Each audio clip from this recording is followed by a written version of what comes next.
মৌতের খবর দুনিয়ার কেউ জানে না, একমাত্র আল্লাহ পাক জানেন। আল্লাহ বলেন, আইনা মা তাকুনু ইউদরিকুমুল মাউত ওয়ালাউ কুনতুম ফি বুরুজিম মুশাইয়াদা।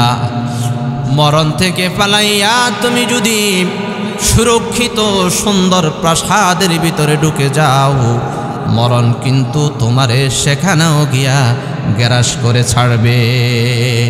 मौत को समझा है गाफिल इख्तितामे जिंदगी, मौत को समझा है गाफिल इख्तितामे जिंदगी, दर हकीकत मौत तेरे इब्तिदाए जिंदगी, दर हकीकत मौत तेरे इब्तिदाए जिंदगी। मरार सामान लोग बहे हौजे हुशियार, मरार सामान लोग बहे हौजे हुशियार, मृत्युकाले इबलिस आसबे ईमान लुटिबार। एमन कठिन बड़ दोकाय पड़बे सबे हाय, सेई दोकाते ईमान बासा हইবে बड़ दाय, सेई दोकाते ईमान बासा হইবে বড় দায়। তাহলে মরণ কখন হবে কে জানে? আর মদিনার মধ্যে আমাদের নবী সাল্লাল্লাহু আলাইহি ওয়াসাল্লাম বসা জিহাদের ময়দানে এক গ্রুপ সাহাবীকে প্রেরণ করেছেন। সাহাবায়ে কেরাম জিহাদে গেলেন, খাদ্য শেষ হয়ে গেছে। একজনকে প্রেরণ করলেন, আমাদের খাদ্য শেষ, নবী সাল্লাল্লাহু আলাইহি ওয়াসাল্লামের নিকটে যাও, খাদ্য নিয়ে আসো। এই সাহাবী আমাদের নবীজির দরবারে রওনা হয়ে গেলেন খাদ্যের জন্য। তিনি অনেক কষ্ট করে হেঁটে হেঁটে নবীজির বাসার সামনে যখন আসলেন, দেখতেছেন নবীজি সাল্লাল্লাহু আলাইহি ওয়াসাল্লাম নামাজ পড়তেছেন, নামাজে তেলাওয়াত করতেছে, ওয়া মা মিন দাব্বাতিন ফিল আরদ ইল্লা আলাল্লাহি রিজকুহা। জমিনে যারাই বিচরণ করে, পা দিয়ে হাঁটে, পিঁপড়া পা দিয়ে হাঁটে, গরু ছাগল মেড়া মহিষ ডুম্বা উট পা দিয়ে হাঁটে, আকাশের উড়ন্ত পাখিগুলি ডানা দিয়ে উড়ে পা দিয়ে হাঁটে, আল্লাহ পাক জমিনে যারাই বিচরণ করে প্রত্যেকের রিজিকের ব্যবস্থার একমাত্র ক্ষমতা আল্লাহ, এবং আল্লাহই সকলের জন্য রিজিকের ব্যবস্থা করে। এই সাহাবী যখন নবীজির সামনে এই আয়াতটা কানের মধ্যে শুনলেন, আল্লাহ পাক বলেন, ওয়া মা মিন দাব্বাতিন ফিল আরদ ইল্লা আলাল্লাহি রিজকুহা। ও দুনিয়ার বান্দারা, দুনিয়ার জমিনে যারাই বিচরণ করে, পশু পাখি মানুষ সহ যারাই জমিনের মধ্যে বিচরণ করে, এই প্রত্যেকটি সৃষ্টির রিজিকের মালিক একমাত্র আল্লাহ। সাহাবী নবীর সাথে কথা না বলে রওনা হয়ে গেলেন। আল্লাহরে ডাক দিয়ে বলে, রব্বুল আলামিন, আমি সেই পাহাড় থেকে এখানে আসলাম বিশ্ব নবী থেকে খাদ্য নেওয়ার জন্য, কিন্তু তুমি না বলেছো দুনিয়ার জমিনের সব সৃষ্টি রিজিক দেওয়ার মালিক তুমি আল্লাহ। আল্লাহ, তুমি যদি রিজিক দাও তাহলে দুনিয়ার কোনো মানুষের কাছে আমাদের রিজিকের দেওয়ার প্রয়োজন নাই। আল্লাহ, নবী থেকে তো রিজিক নাই, রিজিক হলো একমাত্র তোমার হাতে। আমি ফিরে চলে গেলাম, কারণ রিজিকের মালিক একমাত্র তুমি আল্লাহ। রওনা হয়ে গেলেন। সাহাবায়ে কেরাম সেখানে তার আশায় বসে আছেন। হঠাৎ করে দেখে সাহাবায়ে কেরাম খাদ্য খায়, কেউ খেয়ে ঘুমিয়ে গিয়েছে, কে এখনো খায় নাই, খাবে। এই লোকটা যায় বলে, তোমরা কোত্থেকে খাবার পেয়েছো? খাবার কে তোমাদেরকে দিল? সাহাবায়ে কেরাম বলে, একটু আগে দুইজন ব্যক্তি মাথার মধ্যে খাদ্য বোঝাই করে কাদের মধ্যে খাদ্য নিয়ে আমাদেরকে খাদ্য দিয়ে গেছে। अशरफ़े अम्बिया आप खैरुल वरा अशरफ़े अम्बिया आप खैरुल वरा खातमुल अम्बिया खातमुल अम्बिया खातमुल अम्बिया खातमुल अम्बिया। आप अशरफ़े अम्बिया आप खैरुल वरा अशरफ़े अम्बिया आप खैरुल वरा खातमुल अम्बिया खातमुल अम्बिया खातमुल अम्बिया खातमुल अम्बिया। आप शम्स-ए दुहा आप बद्र उला आप शम्स-ए दुहा आप बद्र उला खातमुल अम्बिया खातमुल अम्बिया। अशरफ़े अम्बिया आप खैरुल वरा खातमुल अम्बिया खातमुल अम्बिया। आप शम्स-ए दुहा आप बद्र उला खातमुल अम्बिया खातमुल अम्बिया।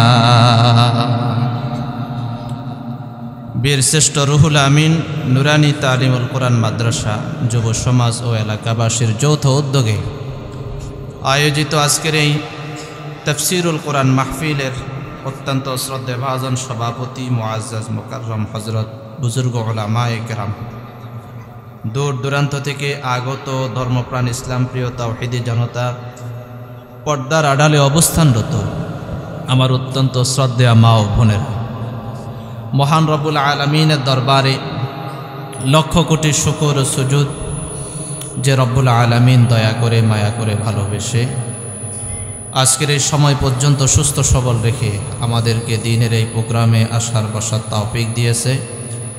জবান খুলে ভক্তি সহকারে আবেগের সাথে ঈমানের কণ্ঠে আমরা প্রত্যেকেই একবার পাঠ করি আলহামদুলিল্লাহ।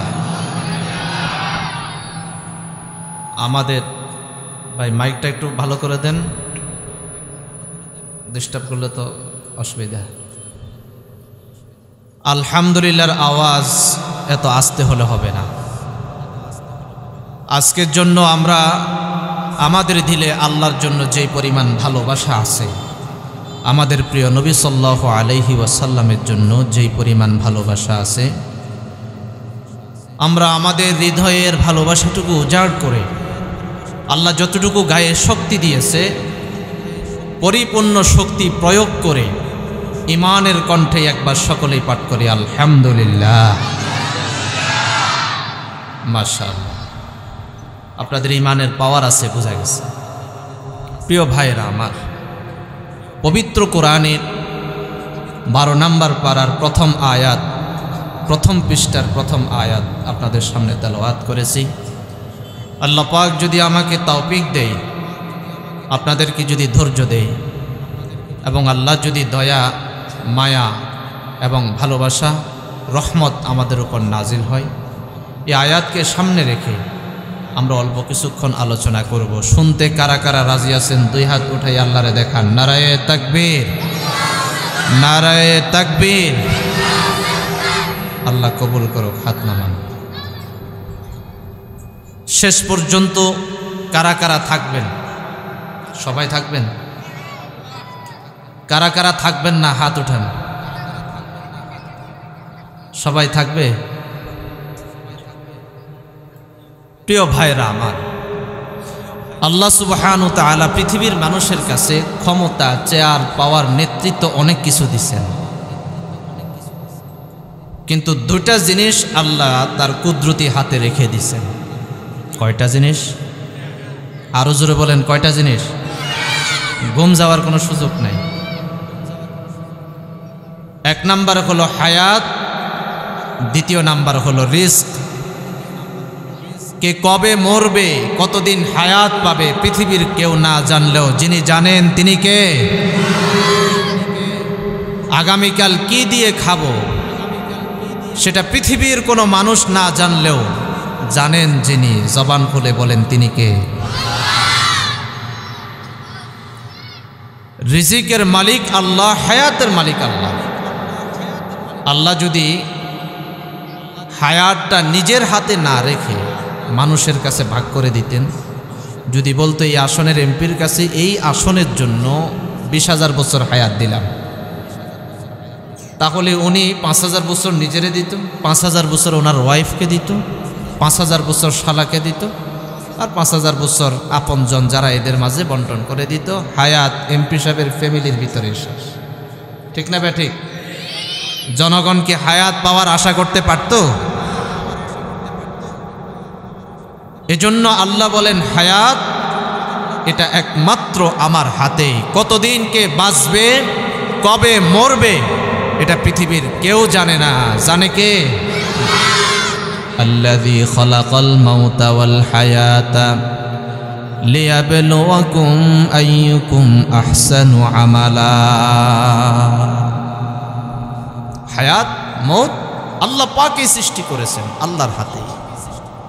দ্বিতীয় নাম্বার কি বলছি? রিজক, এটা কার হাতে? আল্লাহর হাতে। ইন্নাল্লাহা ইনদাহু ইলমুস সাআহ ওয়া ইউনাজ্জিলুল গায়থ ওয়া ইয়া'লামু মা ফিল আরহাম ওয়া মা তাদরি নাফসুম মাযা তাকসিবু গাদা ওয়া মা তাদরি নাফসুম বিআইয়ি আরদিন তামুত।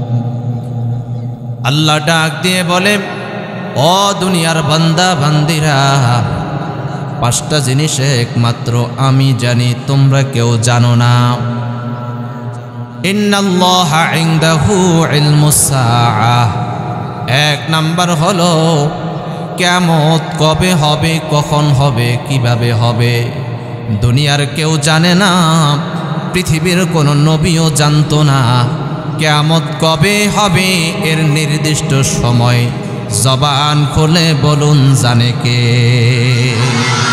আরো জোরে বলেন, কে জানে?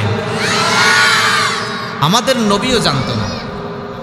নবীজিকে আল্লাহ পাক আলামত বলে গেছেন, কিন্তু কখন হবে নির্দিষ্ট টাইম বলে জান না। যেটা নবী জানে না, উম্মত জানবে?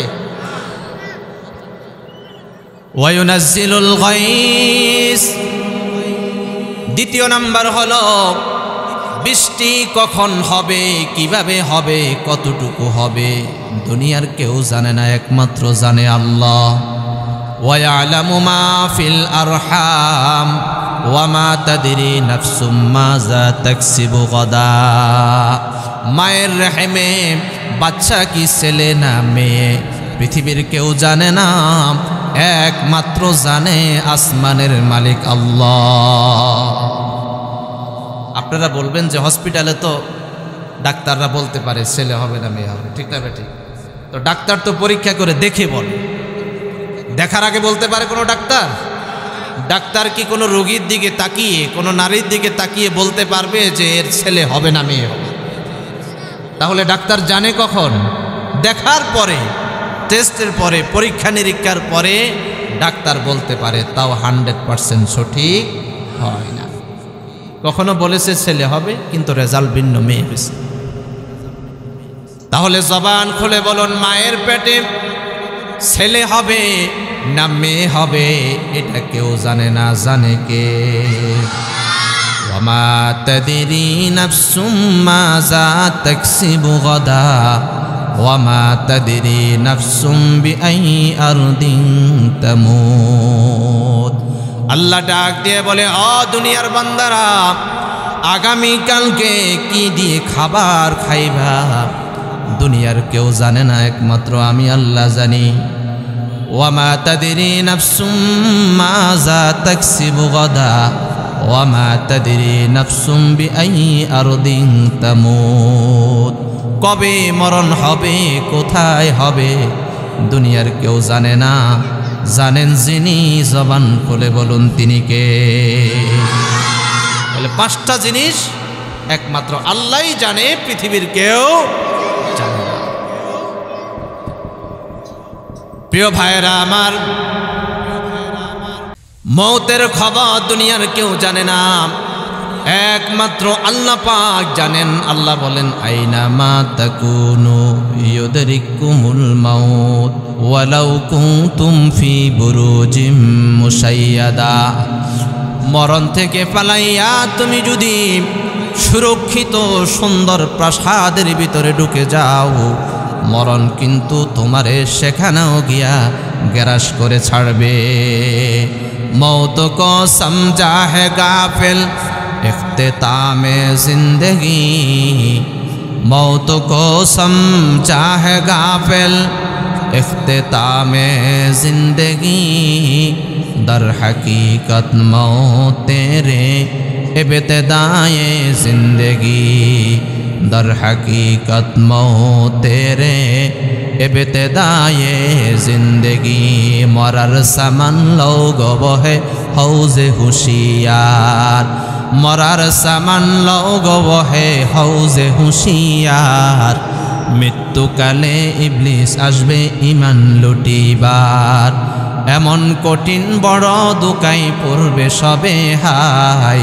সেই দোকাতে ইমান বাসা হইবে বড় দায়, সেই দোকাতে ইমান বাসা হইবে বড় দায়। তাহলে মরণ কখন হবে কে জানে? আর মদিনার মধ্যে আমাদের নবী সাল্লাল্লাহু আলাইহি ওয়াসাল্লাম বসা জিহাদের ময়দানে এক গ্রুপ সাহাবীকে প্রেরণ করেছে। সাহাবায়ে কেরাম জিহাদে গেলেন, খাদ্য শেষ হয়ে গেছে। একজনকে প্রেরণ করলেন, আমাদের খাদ্য শেষ, নবী সাল্লাল্লাহু আলাইহি ওয়াসাল্লামের নিকটে যাও, খাদ্য নিয়ে আসো। এই সাহাবী আমাদের নবীজির দরবারে রওনা হয়ে গেলেন খাদ্যের জন্য। তিনি অনেক কষ্ট করে হেঁটে হেঁটে নবীজির বাসার সামনে যখন আসলেন, দেখতেছেন নবীজি সাল্লাল্লাহু আলাইহি ওয়াসাল্লাম নামাজ পড়তেছেন, নামাজে তেলাওয়াত করতেছে। ওয়ামা মিন দাব্বাতিন ফিল আরদ ইল্লা আলাল্লাহি রিজকুহা। জমিনে যারাই বিচরণ করে, পা দিয়ে হাঁটে, পিঁপড়া পা দিয়ে হাঁটে, গরু ছাগল মেড়া মহিষ ডুম্বা উট পা দিয়ে হাঁটে, আকাশের উড়ন্ত পাখিগুলি ডানা দিয়ে উড়ে পা দিয়ে হাঁটে, আল্লাহ পাক জমিনে যারাই বিচরণ করে প্রত্যেকের রিজিকের ব্যবস্থার একমাত্র ক্ষমতা আল্লাহ, এবং আল্লাহই সকলের জন্য রিজিকের ব্যবস্থা করে।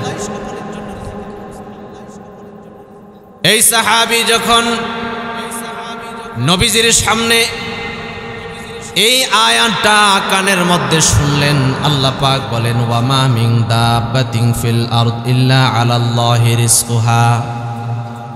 ও দুনিয়ার বান্দারা, দুনিয়ার জমিনে যারাই বিচরণ করে, পশু পাখি মানুষ সহ যারাই জমিনের মধ্যে বিচরণ করে, এই প্রত্যেকটি সৃষ্টির রিজিকের মালিক একমাত্র আল্লাহ।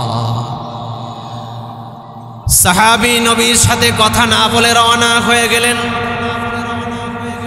আল্লাহরে ডাক দিয়ে বলে রব্বুল আলামিন, আমি সেই পাহাড় থেকে এখানে আসলাম বিশ্ব নবী থেকে খাদ্য নেওয়ার জন্য, কিন্তু তুমি না বলেছো দুনিয়ার জমিনের সব সৃষ্টি রিজিক দেওয়ার মালিক তুমি আল্লাহ। আল্লাহ তুমি যদি রিজিক দাও তাহলে দুনিয়ার কোনো মানুষের কাছে আমাদের রিজিকের দেওয়ার প্রয়োজন নাই। আল্লাহ নবী থেকে তো রিজিক নাই, রিজিক হলো একমাত্র তোমার হাতে। আমি ফিরে চলে গেলাম, কারণ রিজিকের মালিক একমাত্র তুমি আল্লাহ। রওনা হয়ে গেলেন। সাহাবায়ে কেরাম সেখানে তার আশায় বসে আছেন। হঠাৎ করে দেখে সাহাবায়ে কেরাম খাদ্য খায়, কেউ খেয়ে ঘুমিয়ে গিয়েছে, কে এখনো খায় নাই, খাবে। এই লোকটা যায় বলে তোমরা কোত্থেকে খাবার পেয়েছো, খাবার কে তোমাদেরকে দিল? সাহাবায়ে কেরাম বলে একটু আগে দুইজন ব্যক্তি মাথার মধ্যে খাদ্য বোঝাই করে কাদের মধ্যে খাদ্য নিয়ে আমাদেরকে খাদ্য দিয়ে গেছে। এই সাহাবী ডাক দিয়ে বলেন আমি তো নবীর কাছে যাই নাই, বিশ্ব নবী জানে না তোমরা যে খাদ্যের অভাবে আছো। তাহলে তোমাদেরকে খাদ্য কে দিল? সাহাবী ডাক দিয়ে বলে, ইয়া রাসূলুল্লাহ, ইয়া হাবিবাল্লাহ, আপনার জবানের যেই তেলাওয়াত শুনলাম, ওয়া মা মিন দাব্বাতিন ফিল আরদি ইল্লা আলাল্লাহি রিজকুহা ওয়া ইয়ালামু মুস্তাকাররাহা ওয়া মুস্তাওদাআহা। নবীজির জবানের কোরআনের তেলাওয়াত শুনে বুঝতে পারলাম রিজিকের মালিক দুনিয়ার কেউ না, একমাত্র রিজিকের মালিক কে? আরো জোরে জবান খুলে বলুন, রিজিকের মালিক কে? এই সাহাবীর ইয়াকিন হয়ে গেছে পৃথিবীর কেউ রিজিক দিতে পারে না, নবীও পারে না, ওলিও পারে না, গাউস কুতুব কেউ পারে না, একমাত্র রিজিকের মালিক আল্লাহ। আল্লাহর উপরে বিশ্বাস করে রওনা হয়ে গিয়েছে। আল্লাহ বলে, ও বান্দা, আমার উপরে তুমি যে ইয়াকিন করেছো, বিশ্বাস করেছো, আমি আসমান থেকে তোমাদের জন্য হালাল রিজিকের ব্যবস্থা করে দিলাম। ইয়াকিন করেছো আমার উপরে, সাথে সাথেই তোমাদেরকে দিয়ে দেব। প্রিয় ভাইরা আমার, এজন্য আমাদেরকে যা আল্লাহ দিয়েছেন এই সব কিছু আমাদের কাছে আমানত হিসেবে দিয়েছেন। কি হিসাবে? আল্লাহ কাউকে টাকা বেশি দিয়েছেন, কাউকে কম দিয়েছেন, কাউকে হায়াত বেশি দিয়েছেন, কাউকে কম দিয়েছেন। বেশি দিয়াও আল্লাহ পরীক্ষা করে, কম দিয়াও আল্লাহ পরীক্ষা করে। আল্লাহ বলে, ও বান্দা, যারে আমি টাকা দিলাম পরীক্ষা করব টাকাটা কোন পথে ব্যয় করে, কিভাবে ব্যয় করে। যারে দিনাই না পায়া অভাবে আল্লাহরে ভুলে যায় কিনা, আমি আল্লাহ সেটাও পরীক্ষা করব।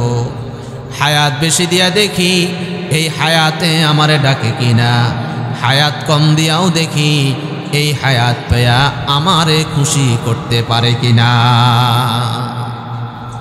जागे ना है जागे लो अब लागे की साया तले, जागे ना है जागे लो अब लागे की साया तले, हाशुर तक सोना पड़ेगा खाके की साया तले, हाशुर तक सोना पड़ेगा खाके की साया तले। दर्द दिल की वास्ते पैदा किया इंसान को,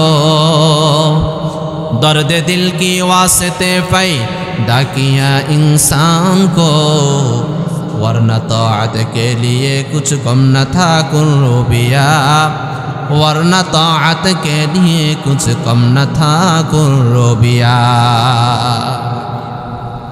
रिज़िकेर मालिक के, हायातेर मालिक के।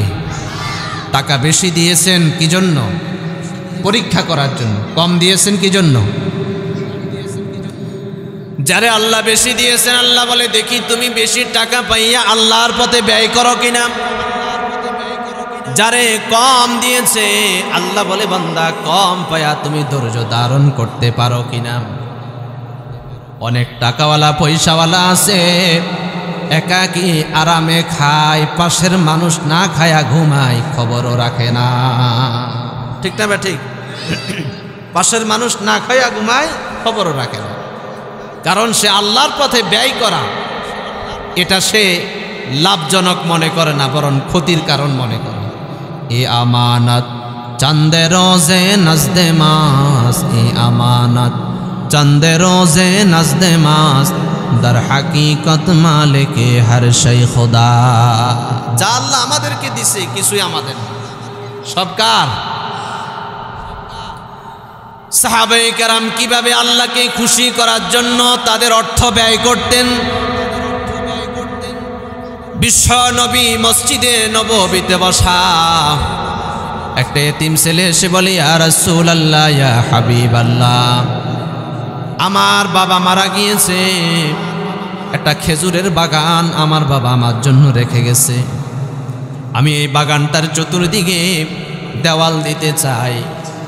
নবী গো, দেওয়াল দিতে গিয়ে একটু সমস্যায় পড়ে গেলাম।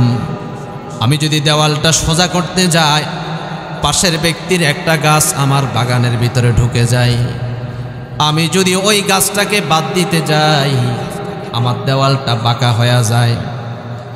পাশের বাগানের মালিকের কাছে গেলাম, ভাই আপনার একটা গাছ আমার বাগানের দিকে ঝুঁকে গেছে, আমি চাই এই গাছটা আমি কিনে নিব, আপনি আমারে দিয়া দেন, ন্যায্য মূল্য দিয়া দিব, তবে আপনি যদি আমারে না দেন তাহলে বাগানের এই দেওয়ালটা বাঁকা করতে হয়। লোকটা ডাক দিয়ে বলে, আমি কখনো তোমাকে এই গাছটা দিতে পারবো না, রাজি না। এতিম ছেলে ডাক দিয়ে বলে, ইয়া রাসূলুল্লাহ, আমি আবু লুবাবার কাছে গেলাম, ন্যায্য মূল্য দিব বলেছি, কিন্তু সে আমাকে বাগানের গাছটা দিতে রাজি না। নবী গো, আপনি একটু সমাধান করে দেন। আমার নবী ডাক দিয়ে বলে, আবু লুবাবারে ডাকো। আবু লুবাবাকে ডাকা হলো। নবী ডাক দিয়ে বলে, হে আবু লুবাবা, ছেলেটা এতিম, বাবা নাই, একটা বাগান আছে শুধুমাত্র, একটি মাত্র গাছ, এই গাছের ন্যায্য মূল্য তোমারে দিয়া দিবে, তুমি গাছটা দিয়ে দাও। সে বলে, না আমি দিব না। নবীজি বলছে, এরপরও সে বলে দিব না। আপনাদের মনোযোগ আছে? আরো জোরে কারা কারা খেয়াল করতেছেন, মনোযোগ আছে হাত উঠান। আল্লাহ কবুল করুক, হাত নামান। নবী ডাক দিয়ে বলে, আবু লুবাবা, আমি তোমারে একটা অপার করব, তুমি যদি এই খেজুরের গাছটা এই এতিম ছেলের কাছে বিক্রি করে দাও, আমি পরকালে আল্লাহ থেকে তোমার জন্য খেজুর গাছ নিয়ে দিব, ওই খেজুর গাছে এর থেকে 1000 কোটি গুণ বেশি খেজুর হবে। সুবহানাল্লাহর আওয়াজ কি এত আসতে হবে? লোকটা এরপরে বলল, না আমি দিব না। এতিম ছেলে নয়রাশ হয়ে রওনা হয়ে গেলেন। আবু লুবাবাও চলে গেছে। উপস্থিত সামনে ছিল নবীজির প্রিয়তম সাহাবী হযরতে সাবেত রাদিয়াল্লাহু তাআলা। ডাক দিয়ে বলে, ইয়া রাসূলুল্লাহ, আপনি বলেছেন এতিম ছেলেটাকে যদি একটা বাগান, একটা গাছ দিয়া দে, আপনি জান্নাতে আল্লাহ থেকে খেজুর গাছ নিয়ে দিবেন। নবী, আপনি আমারে কথা দেন, আমি যদি এই খেজুর গাছটা স্বর্ণের বিনিময়ে আবু লুবাবা থেকে নিয়ে এতিম ছেলেকে দান করি, আপনি আমারে কথা দেন, পরকালে জান্নাতে আল্লাহর থেকে আপনি আমার জন্য খেজুর গাছ নিয়ে দিতে পারবেন কিনা? আমি যদি স্বর্ণের বিনিময়ে হয়, আমি গাছটা নিয়ে দিব, আপনি আমার সাথে ওয়াদা করেন, কথা দেন, জান্নাতে আমার জন্য আপনি গাছ নিয়ে দিতে পারবেন? নবী ডাক দিয়ে বলে, হে সাবেত, আমি তোমাকে কথা দিলাম, এই গাছটা যদি আবু লুবাবা থেকে নিয়া এতিম ছেলেটাকে তুমি দান করে দিতে পারো, আমি তোমাকে কথা দিলাম, জান্নাতে তোমার জন্য আল্লাহ থেকে আমি অনেকগুলি খেজুর গাছ তোমাকে নিয়ে দিব। সাবেত দৌড় দিয়া চলে গেল আবু লুবাবার কাছে, যে বলে, ভাই তোমার পায়ে পড়ি, আমার একটা বাগান আছে, বাগানের মধ্যে 12,000 খেজুর গাছ আছে। কত হাজার? আরো জোরে বলেন, কত হাজার? এই 12,000 গাছওয়ালা খেজুরের বাগান, ভিতরে আমার বাড়ি এবং একটা কূপ আছে। ও আবু লুবাবা, আমার এই 1200 এবং 12,000 এই খেজুর গাছওয়ালা বাগানটা তোমারে দিয়া দিব, ভিতরে যে বাড়ি আছে বাড়িটাও দিয়া দিব, কূপটাও দিয়া দিব, বিনিময়ে তুমি আমারে একটা খেজুর গাছ দিবা কিনা বলো? একটা খেজুর গাছের বিনিময়ে কতগুলি খেজুর গাছ? 12,000 খেজুর গাছ, একটা বাড়ি, একটা কূপ। আবু লুবাবা ডাক দিয়ে বলে, হে সাবেত, তুমি যদি তোমার দাবিতে সত্যবাদী হয়ে থাকো, আমি তোমাকে কথা দিলাম, তুমি আমাকে খেজুর গাছ দিয়া দিবা, বাড়িটাও দিয়া দিবা, কূপটাও দিয়া দিবা, আমি তোমাকে আমার এই খেজুর গাছটা দিয়া দিব। লেনদেন হয়ে গেল। এবার আল্লাহু তাআলা বিশ্ব নবীর দরবারে আনন্দে আত্মহারা খুশি মন নিয়ে বলে, ইয়া রাসূলুল্লাহ, আমি এই খেজুর গাছটা কিনে নিলাম, এতিম ছেলেটারে ডাকেন, আমি ওই ছেলেটাকে খেজুর গাছটা দিয়ে দিব। নবীজি এতিম ছেলেকে ডাকলেন। এরপরে বিশ্বনবী ডাক দিয়ে বলে, সাবেত তোমার জন্য এই খেজুরের গাছটা কিনে নিল, তুমি যাও, এই গাছটা তোমার। আগামীকালকে তুমি সোজা করে দেওয়াল করবা, আবু লুবাবা তোমারে আর বাধা দিবে না। এতিম ছেলেটা চলে গেল। এবার নবী ডাক দিয়ে বলে, সাবেত তুমি একটি মাত্র খেজুর গাছের বিনিময়ে 12,000 খেজুর গাছ তুমি দিয়ে দিছো। ভিতরে বাড়ি ছিল, বাড়িটাও দিয়া দিলা, একটা কূপ ছিল, কূপটাও দিয়া দিলা।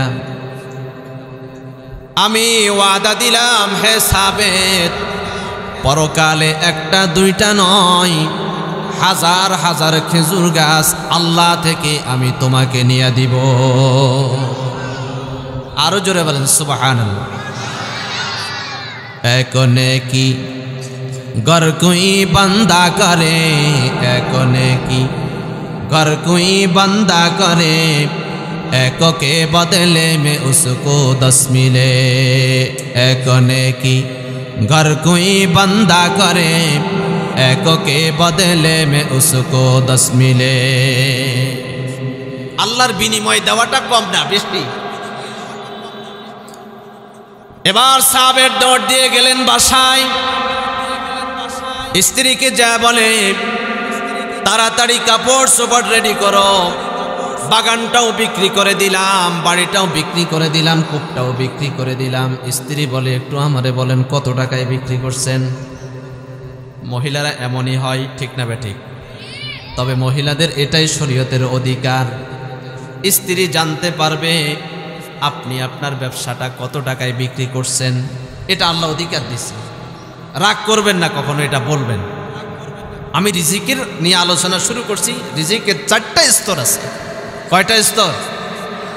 সর্বনিম্ন, সর্বোচ্চ, সর্বোত্তম এবং পরিপূর্ণ রিজিক। জবান খুলে বলুন রিজিক কত প্রকার? আরো জোরে বলেন কত প্রকার? সর্বনিম্ন স্তর, সর্বোচ্চ স্তর, সর্বোত্তম স্তর, পরিপূর্ণ স্তর। খেয়াল করছেন তো আপনারা? এবার শুনতে কারা কারা রাজি আছেন এই 4 প্রকারের রিজিক? কোনটা কোন প্রকারের রিজিক? এবং আল্লাহ এই 4টার ভিতরে আমারে কয়টা দিছে, আপনারে কয়টা দিছে? কারা কারা শুনতে রাজি আছেন হাত উঠান। আমার দয়াল আল্লাহ রে তুমি, বলবো আমার সাথে গাইবেন কারা কারা? জোরে যদি না গান আমি কিন্তু বলবো না। আমার দয়াল আল্লাহ রে তুমি দয়া করো রে, আমার দয়াল আল্লাহ রে তুমি দয়া করো রে, আমার দয়াল আল্লাহ রে তুমি দয়া করো রে। ফিলিস্তিনের মুসলমানদের কি যে দুর্গতি, ফিলিস্তিনের মুসলমানদের কি যে দুর্গতি, নিজ বাড়িতে যায় না তারা কাফিরের ভয়ে। রহিম রহমান তুমি বিপদে করো উদ্ধার, আমার দয়াল আল্লাহ রে তুমি দয়া করো রে, আমার দয়াল আল্লাহ রে তুমি দয়া করো রে, আমার দয়াল আল্লাহ রে তুমি। জবান খুলে আমার দয়াল আল্লাহ রে তুমি। মায়ানমারের মুসলমানদের কি যে অপরাধ, মায়ানমারের মুসলমানদের কি যে অপরাধ, নিজ বাড়িতে যাই না তারা বৌদ্ধদের ভয়ে। জলিল জব্বার তুমি বিপদে করো উদ্ধার, আমার দয়াল আল্লাহ রে তুমি দয়া করো রে, আমার দয়াল আল্লাহ রে তুমি দয়া করো রে, আমার দয়াল আল্লাহ রে তুমি দয়া করো রে।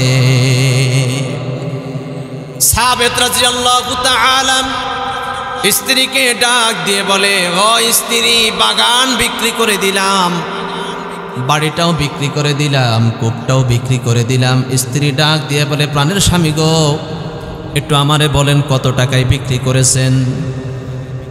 সাবে ডাক দিয়ে বলে, একটি মাত্র খেজুর গাছের বিনিময়ে সব গাছ দিয়া দিলাম, বাড়িটাও দিয়া দিলাম, কূপটাও দিয়া দিলাম, যা কাপড় চোপড় যা আছে রেডি করে নাও, আমরা এখন রাস্তার ভিক্ষুক হয়ে গেলাম, যেখানে জমিন পাই সেখানে ঘুমাইতে হবে, ঘুমানোর কোনো ব্যবস্থা না।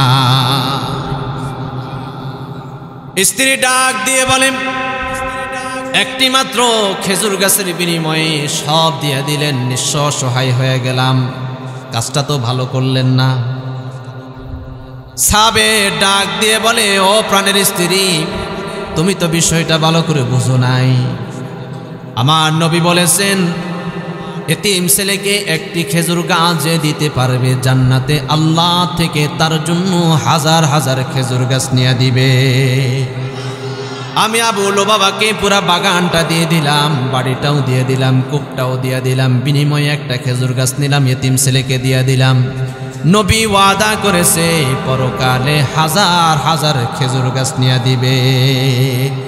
স্ত্রী হাসি মুখে বলে, স্বামী গো আমার, আমি তো জানতাম না আপনি যে এত বড় বিজনেসম্যান, আপনি যে এত বড় বিজনেসম্যান এটা তো আমার আগে জানা ছিল না।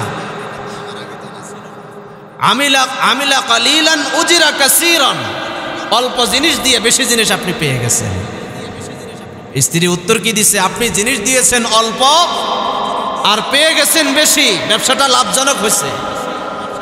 আর আমাদের স্ত্রীরা হলে লাঠি নিয়ে দৌড়াইতো, ঠিক না বেঠিক? রিজিকের স্তর কয়টা? সর্বনিম্ন স্তর যেটা, সেটা হলো টাকা পয়সা। সর্বনিম্ন স্তর কি? টাকা পয়সা। সর্বোচ্চ স্তর হলো সুস্থতা। গরিব মানুষ রিক্সা চালায়, টাকা নাই, পয়সা নাই, থাকার মতো ভালো ব্যবস্থা নাই, কিন্তু শরীরটা সুস্থ। রিজিক কি কম পেয়েছে না বেশি পেয়েছে? 5 তলা 10 তলার মালিক, টাকা পয়সার অভাব নাই, প্রত্যেক দিন লক্ষ টাকা ইনকাম করে, কিন্তু শরীরে সুস্থতা নাই। ডাক্তারের কাছে যেতে হয় প্রতি সপ্তাহে একবার, এটা খেতে পারবেন না, ওটা খেতে পারবেন না। বলুন রিজিক কি সে বেশি পাইছে না কম পাইছে? আমরা তো অনেকে বলি, আহারে আল্লাহ আমারে কেন গরিব বানাইল?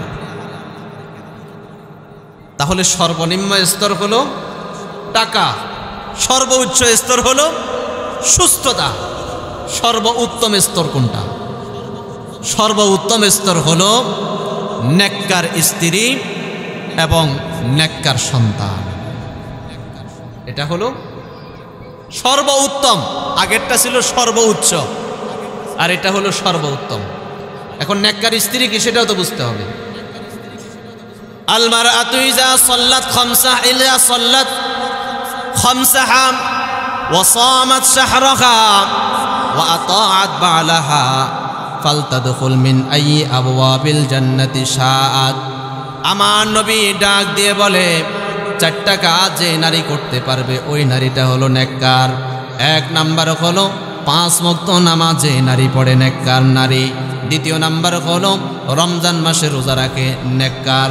3 নাম্বার হলো নিজের শরীরকে আবৃত করে রাখে, পর্দার ভিতরে থাকে, নেককার।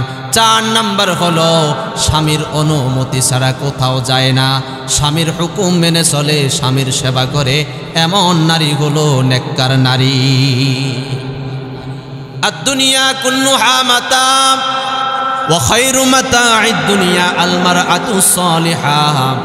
আমার নবী বলেন, দুনিয়াতে টাকা পয়সা, চেয়ার পাওয়ার ক্ষমতা, নেতৃত্ব, অনেক কিছুই আছে, পৃথিবীর কিছুই পায় নাই, নেককার একজন স্ত্রী পেয়েছে। আমার নবী বলে, এই লোকটা কিছু পায় নাই ঠিক, কিন্তু সবচেয়ে উত্তম জিনিস আল্লাহ তারে দিয়া দিছে।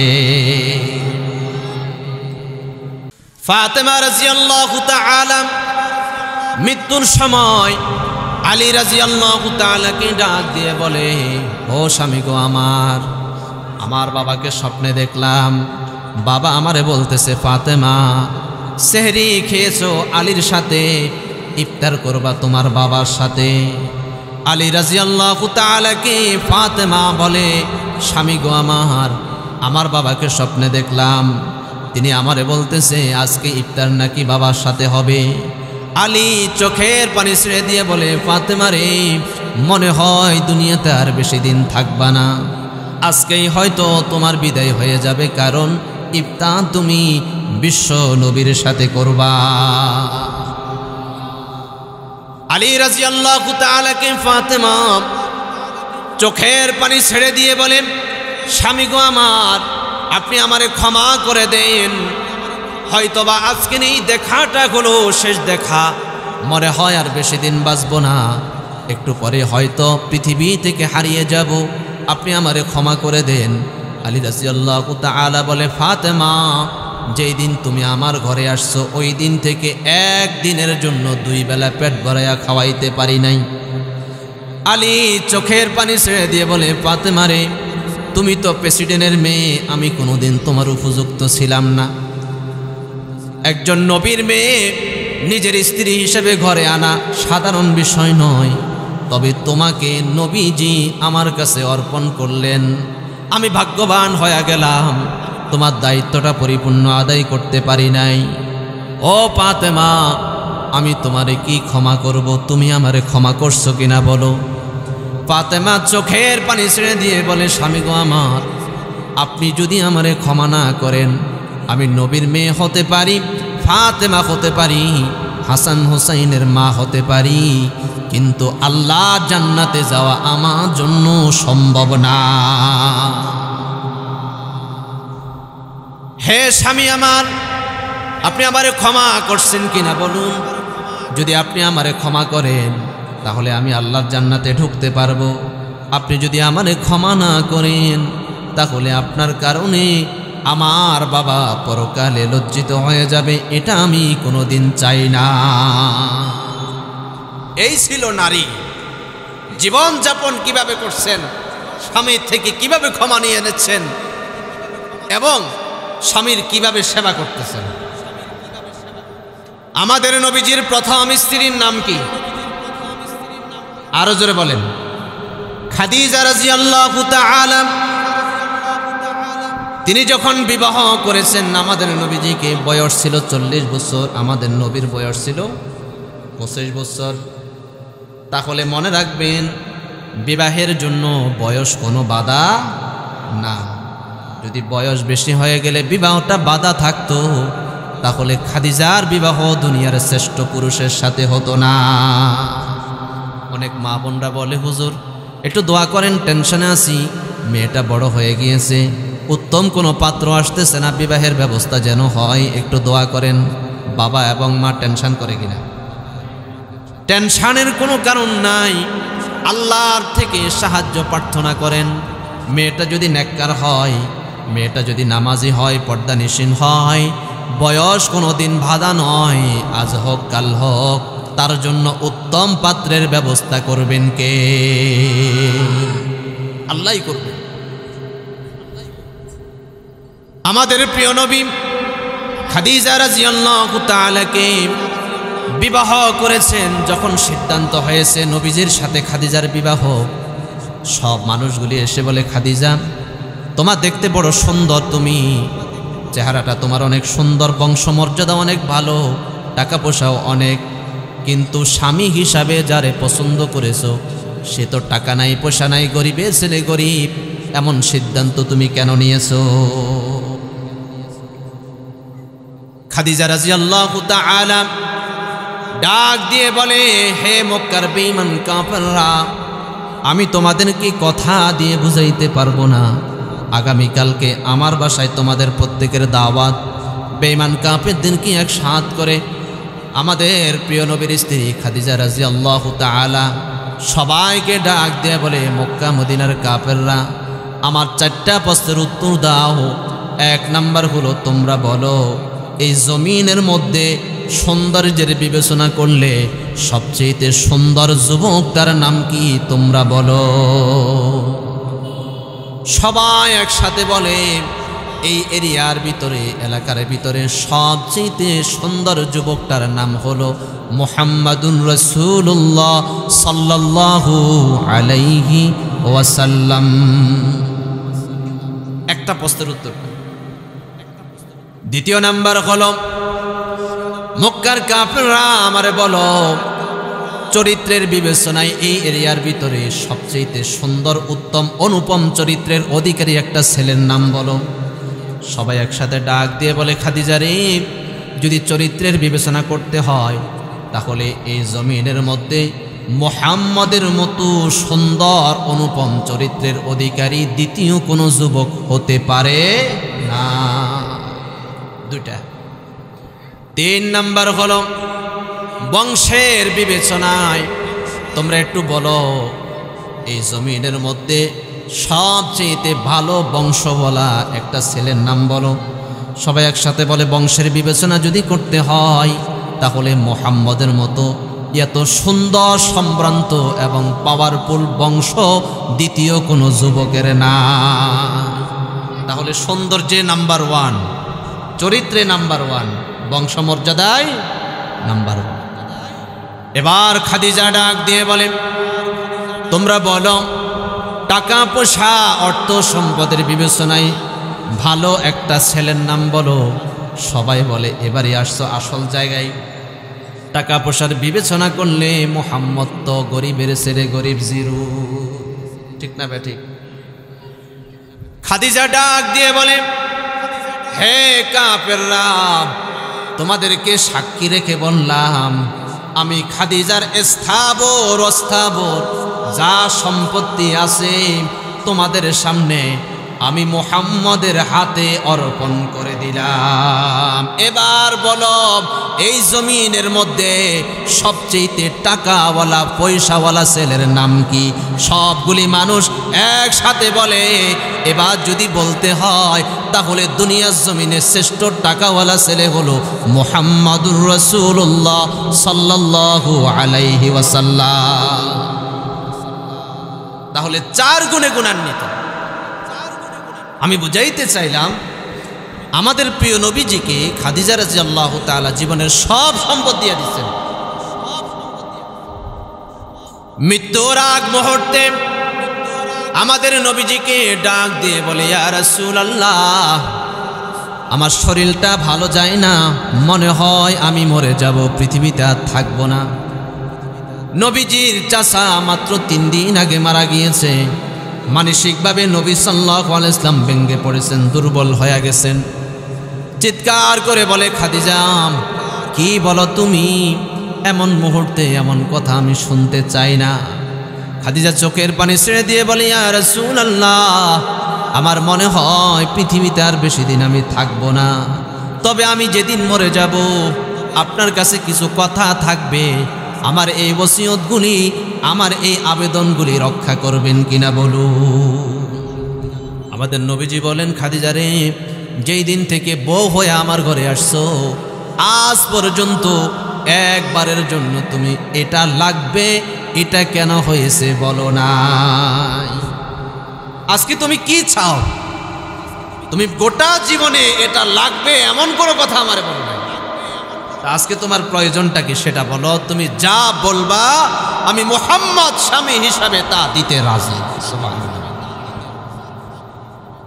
আমাদের নবী সাল্লাল্লাহু আলাইহি ওয়াসাল্লাম ভাবছেন যে মনে হয় দুনিয়ার টাকা পয়সা কিছু চাইবে বা বলবে যে আমার ভাইরে এটা দিও, অমুকরে এটা দিও। তিনি ভাবছেন এটা, কিন্তু নবী সাল্লাল্লাহু আলাইহি ওয়াসাল্লাম যা ভাবছেন তা সঠিক নয়। তাহলে বোঝা যায় নবীজি কি গায়েব জানে? যদি জানতো তাহলে খাদিজার মনের কথাও জানতো। কিন্তু আমাদের দেশে অনেক মানুষ আছে যারা বন্ড পীরের কাছে যায় বলে যে বাবা সব জানে, বলে কিনা? ভান্ডারের ভান্ডারি বাবা গোলাম রহমান, বলে কিনা?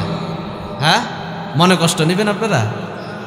ভান্ডারের ভান্ডারি বাবা গোলাম রহমান, তোমার রহমতের ভান্ডার হইতে আমায় করো দান। বলেনি এমন? রহমতের মালিক কে? আরো জোরে বলেন কে? রহমতের ভান্ডার কার হাতে? পৃথিবীর কোনো মানুষের হাতে, কোনো নবীর হাতে রহমত, নাজাত, মাগফিরাত, সন্তান নাই। একমাত্র কার হাতে? আল্লাহর হাতে। তাহলে যে বলে ভান্ডারের ভান্ডারি বাবা গোলাম রহমান, তোমার রহমতের ভান্ডার হইতে আমায় করো দান। সব হবে না গুনাহ? আরো জোরে বলেন, সব হবে না গুনাহ হইব? বাবা মাওলানা মাওলানা মাওলানা, দিন দুনিয়ার মালিক বাবা মাওলানা। আমরা কি এটা বলবো? আমরা কি বলবো? আল্লাহ মাওলানা মাওলানা মাওলানা, দিন দুনিয়ার মালিক খোদা মাওলানা। বলবেন একসাথে? একটু বলেন তো। আল্লাহ মাওলানা মাওলানা মাওলানা, দিন দুনিয়ার মালিক আল্লাহ মাওলানা। আল্লাহ মাওলানা আল্লাহ মাওলানা মাওলানা মাওলানা, দিন দুনিয়ার মালিক খোদা মাওলানা। হায়াতের মালিক কে? মৌতের মালিক, রিজিকের মালিক। খাদিজা ডাক দিয়ে বলেন, ইয়া রাসূলুল্লাহ, আপনার কাছে আমার একটা আবেদন রইল। আমি যেদিন মারা যাব, আপনি নিজ হাতে আমারে খাটের মধ্যে শোয়াইবেন। রাদিয়াল্লাহু তাআলা ডাক দিয়ে বলে, ইয়া রাসূলুল্লাহ, আপনার কাছে আমার ওসিয়ত, যেদিন আমি মারা যাব, আপনি নিজ হাতে আমারে কাপন পরাইবেন, আপনি নিচে আমারে খাটিয়ার মধ্যে শোয়াইবেন, নিজে আমার জানাজার ইমামতি করবেন এবং নিজ হাতে আমারে কবরের মধ্যে রাখবেন। ইয়া রাসূলুল্লাহ, আপনি কবরে রাখার পর ভাই বোনকে বিদায় নিয়ে চলে যায়, স্বামী স্ত্রীকে দাপন করে স্বামী চলে আসে। তবে আপনার কাছে আমার আবেদন হলো, আপনি আমারে কবরে রেখে একাকী চলে যাবেন না, আপনি দাঁড়িয়ে থাকবেন। আমি জানি আমার এই ইবাদত দিয়ে কবরের 3 প্রশ্নের উত্তর দিতে পারবো না। নবী গো, ফেরেশতা যদি আমারে প্রশ্ন করার জন্য আসে, আপনি আমার পক্ষ থেকে 3টি প্রশ্নের উত্তর দিয়া দিবে। খাদিজা রাদিয়াল্লাহু তাআলা ইন্তেকাল করেছে। নবী সাল্লাল্লাহু আলাইহি ওয়াসাল্লাম খাটের মধ্যে রাখলেন, জানাজার ইমামতি করে মাটিতে দাফন করে দিয়ে দিলেন। এবার আমাদের নবী দাঁড়িয়ে আছেন, দীর্ঘক্ষণ পর্যন্ত চোখের পানি ছেড়ে দিয়ে কাঁদে। সাহাবে ইকরাম বলে, ইয়া রাসূলুল্লাহ, আপনি কেন কাঁদেন? বাসায় চলে যান। নবী বলে, না না, আমি বাসায় যেতে পারবো না। আমার খাদিজা বলেছে তার 3 প্রশ্নের উত্তর যেন আমি দিয়া দিই। হঠাৎ করে জিব্রাইল এসে বলে, ইয়া রাসূলুল্লাহ, আপনি কেন কান্নাকাটি করেন? আল্লাহ বলেছে আপনাকে বাসায় যাওয়ার জন্য। নবী ডাক দিয়ে বলে, জিব্রাইল, খাদিজা আমার জীবনে একটি মাত্র ওসিয়ত করেছে, তার 3 প্রশ্নের উত্তর যেন আমি দিয়া দিই। আমি তার 3 প্রশ্নের উত্তর দেওয়ার জন্য দাঁড়িয়ে আছি। জিব্রাইল বলে, ইয়া রাসূলুল্লাহ, আপনি যতক্ষণ দাঁড়িয়ে থাকবেন, ফেরেশতা কোনোদিন প্রশ্ন করার জন্য আসবে না। খাদিজা তার জীবনের স্থাবর অস্থাবর সব সম্পত্তি আপনার কদমে দ্বীনের জন্য অর্পণ করে দিয়েছে। বিনিময়ে তার কবরের 3 প্রশ্নের উত্তর দেওয়ার জন্য স্বয়ং রব্বুল আলামিন যথেষ্ট হয়ে গেছে। প্রিয় ভাইরা আমার, তাহলে রিজিকের মালিক কে? আরো জোরে বলেন, রিজিকের মালিক কে? হায়াতের মালিক, মৌতের মালিক। রিজিকের সর্বনিম্ন স্তর, রিজিকের সর্বনিম্ন স্তর টাকা পয়সা, সর্বোচ্চ স্তর সুস্থতা, এবং সর্ব উত্তম স্তর হলো নেককার স্ত্রী এবং ছেলে সন্তান। পরিপূর্ণ স্তর কোন স্তর? পরিপূর্ণ স্তর। পরিপূর্ণ স্তর হলো ইবাদতের মাধ্যমে মহান রবের সন্তুষ্টি অর্জন করা। এটা হলো রিজিকের পরিপূর্ণ স্তর। এখন আমরা নিজেরাই মিলাইতে পারবো রিজিকের কোন কোন স্তর আমাদের মাঝে আছে এবং কোন কোন স্তর আমাদের মাঝে নাই। ইবাদতের মাধ্যমে যে লোকটা জান্নাত পেয়ে গেছে, ইবাদতের মাধ্যমে যে লোকটা মহান রবকে খুশি করতে পারছে, আমার আল্লাহ বলে ওই ব্যক্তিটা রিজিকের পরিপূর্ণ স্তর পেয়ে গেছে। তাহলে টাকা পেল, সুস্থতা পেল, নেককার স্ত্রীও পেল, কিন্তু নিজে ইবাদত করে মহান রবের সন্তুষ্টি অর্জন করতে পারে নাই। এই লোক কি পরিপূর্ণ রিজিক পেয়েছে? পরিপূর্ণ পায় না। প্রিয় ভাইরা আমার, আল্লাহ পাক এজন্য বলেন, ও দুনিয়ার মানুষেরা, টাকা আমি আল্লাহ তোমাদেরকে দিলাম, হায়াত আমি আল্লাহ তোমাদেরকে দিলাম, ওয়া মিম্মা রাযাকনাহুম ইউনফিকুন, তোমাদেরকে আমি যা দিলাম সেখান থেকে তোমরা আমার রাস্তায় ব্যয় করো। কারণ মৃত্যুর পরে টাকা টাকার জায়গায় পড়ে থাকবে, ব্যাংকে টাকা কোটি কোটি পড়ে থাকবে, কিন্তু আমার দেহটা ঠান্ডা মাটির সাথে কবরে পড়ে থাকবে। ঠিক না ঠিক? কাকের একটা স্বভাব আছে, সব পাখিরা উঠান থেকে ধান খায়, কাকও খায়, কিন্তু কাক খাওয়ার পরে আবার ঠোঁট ভরে নিয়ে যায়। কারণ কাকের আত্মবিশ্বাস হলো মালিক আজকে খাবার দিয়েছে, আগামীকালকে দেয় কিনা সন্দেহ, তো আমি আগামীকালকে কোত্থেকে খাবো। এরপরে চোখ বন্ধ করে এক জায়গায় রাখে, পরবর্তীতে নিজের সংরক্ষিত খাবার নিজেই খুঁজে পায় না। ঠিক না ঠিক? এই গল্প তো আপনারা জানেন। আমাদের দেশের কিছু মানুষ আছে যাদের স্বভাব আর কাকের স্বভাব পরিপূর্ণ মিল। নিজেও খায় না, কোনো ব্যক্তিকেও দেয় না, শুধু সংরক্ষণ করে রাখে। পরবর্তীতে মৃত্যুর পরে তার সংরক্ষিত সম্পদ অন্য মানুষেরা খায়, মারামারি করে, মামলা মোকদ্দমা করে, নিজে কিছুই পায় না, কবরে একাকী পড়ে থাকে। ঠিক না ঠিক? একটা হলো কৃপণ, আর একটা হলো হার কৃপণ, যেটাকে আমাদের দেশে বলে হার কিপটা। ঠিক না ঠিক? দুইটার ব্যাখ্যা কি করব? আপনারা বলেন, করব? কৃপণ মানে হলো যে নিজে খায়, কাউকে দেয় না, আর হার কিপটা হলো নিজেও খায় না, কাউরে দেয় না। এটারে বলে হার কিপটা, হার কৃপণ। আমার মনে হয় এই সমাজে এমন মানুষ না, নাই। এই সমাজে আমি অনেকবার আসি, এই সমাজ সংক্রান্ত আমার ধারণা আছে। প্রিয় ভাইয়েরা আমার, তাহলে জবান খুলে বলুন, রিজিকের মালিক কে?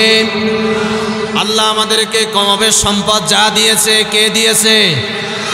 এই সব কিছু আল্লাহ আবার নিয়ে যেতে পারে কিনা? আরো জোরে বলে, নিয়ে যেতে পারে কিনা? আমি যখন চট্টগ্রাম পড়ালেখা করি, এই গল্পটা বলে আমি শেষ পথে চলে যাব। একটা লোক 4 তলার উপরে কাজ করতেছে, কাজ করতে গিয়ে হঠাৎ করে ওখান থেকে পড়ে গেছে। ঘটনাক্রমে যেই জায়গাতে পড়ছে ওই জায়গাতে গাড়ি জ্যাম লেগে গেছে, আর একটা ফোম বা ম্যাট্রেস, এই যে সোফা, এই ফোমগুলি একটা টাক বোঝাই করে নিয়ে যাচ্ছে। ওই লোকটা এই টাকের উপরে পড়ছে। উপরের মানুষগুলি ভাবতেছে লোকটা মরে গেছে, তাড়াতাড়ি 4 তলার উপর থেকে নিচে ধরতেছে। ওরা দেখতেছে লোকটা উপরের দিকে উঠতেছে, এরা দেখতেছে নিচের দিকে যে মরে গেছে, কোনো রকম দেখে হসপিটালে নিয়ে আয়। কিন্তু ওরা আসতেছে, নিচ পর্যন্ত আসার পর দেখতেছে লোকটা সুস্থ, উপরের দিকে যাচ্ছে। এই লোকটা আল্লাহ পাক তাকে বাঁচায়া দিল। ইঞ্জিনিয়ার এবং কন্ট্রাক্টর ছিল না, ওরা ফোন করছে, ফোন করার পর আসছে। আসার পর কন্ট্রাক্টরের কাছে তারা আবেদন করছে, আমাদেরকে এই উসিলায় কিছু খাওয়ান। কন্ট্রাক্টরে 5,000 টাকা তাদেরকে দিছে যে তোমরা কিছু খাও। একজনকে দিল যে দোকান হলো রাস্তার ওই পারে, একটু আমাদের জন্য মিষ্টি কিছু নিয়ে আসো। ওই পারে সে যাচ্ছে, এরা এখানে খুব আনন্দ পাচ্ছে যে মনে হয় মোটামুটি আমাদের জন্য একটা খাবার আসতেছে। অনেকক্ষণ হয়ে গেল, লোকটা আসতেছে না। একজনকে পাঠাইলো, দেখো, তাকে খুঁজে পাওয়া যাচ্ছে না। জিজ্ঞেস করলো এখানে কোনো সমস্যা হলো? বলে একটু আগে একটা লোক অ্যাক্সিডেন্ট হয়েছে, কিছু লোক তাকে ধরে হসপিটাল নিয়ে গেছে। হসপিটালে যায় দেখে 5,000 টাকা তার পকেটে, লোকটা মরে গেছে। তাহলে বলুন, মৃত্যুর কথা কার ছিল আর মরে গেল কে? এই লোকটা না পড়লে এই লোকটা রাস্তা পার হতো না। আল্লাহ তারে ফালাইছে এনে নেওয়ার জন্য। আর পকেটে টাকা রয়ে গেছে, টাকার জায়গায় টাকা, কিন্তু ব্যক্তি মরে গেছে।